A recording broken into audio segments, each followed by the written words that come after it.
गोपालगढ़ मोहल्ला स्थित डॉक्टर कुसुम शर्मा हॉस्पिटल में निसंतानता निवारण शिविर का आयोजन किया गया।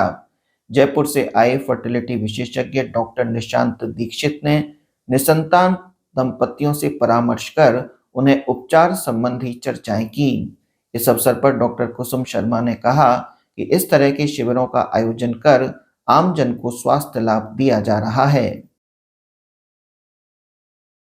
यहाँ पर निसंतानता निवारण का कैंप लगाया गया है, जिसमें doctor Nishant Dikshit fertility specialist Jaipur से आए और उन दंपतियों को लाभान्वित किया जिनके की काफ़ी समय से संतानोत्पत्ति नहीं हो रही थी।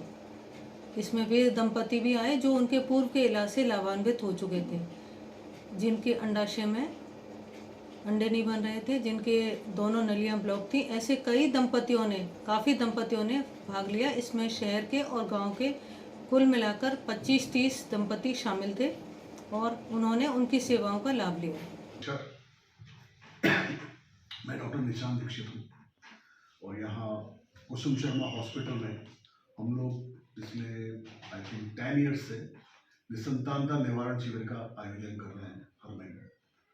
शिविर का जो मेन उद्देश्य है वो ये है कि जो भी इनफर्टाइल कपल हैं जो कि भरतपुर में बाहर से आते हैं, बेसिक पर्पज हमारा होता है कि उनको प्रॉपर काउंसलिंग की जाए ताकि वो इस समस्या से बाहर निकल सके। और मोस्टली पेशेंट का हम प्रयास करते हैं कि उनको दवाइयों से फायदा हो और ऑलमोस्ट 100 में से 80-85% केसेस के अंदर उनको मेडिसिन से फायदा मिलता है।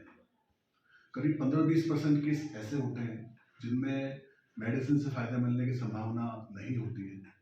उन लोगों में हम लोग उनको एडवांस ट्रीटमेंट की सलाह देते हैं।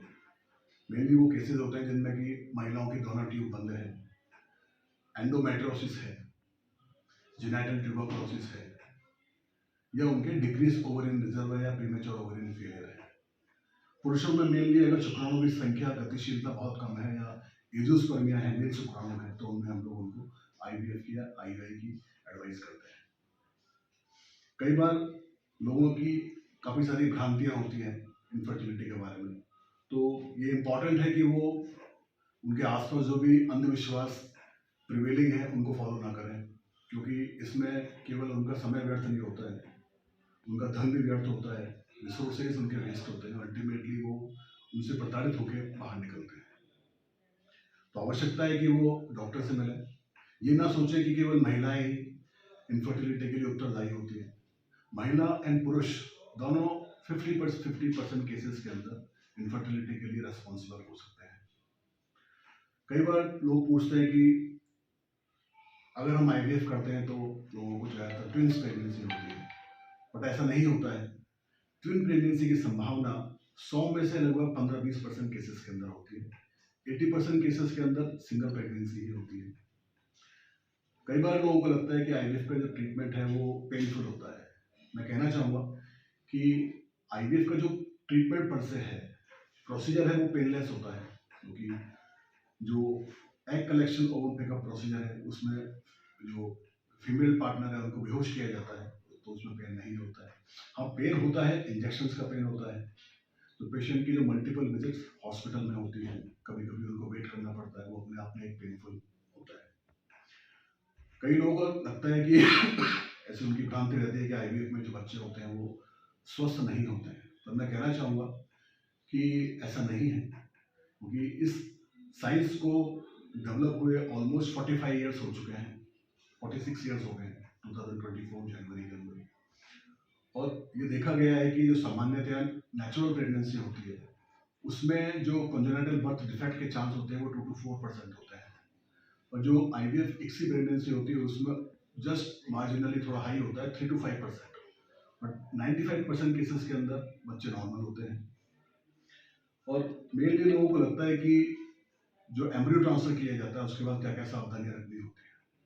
बेसिक जो सावधानियां होती है वो ये होती है कि जो भी उनको दवाइयां बताई गई हैं उनको टाइम से लें।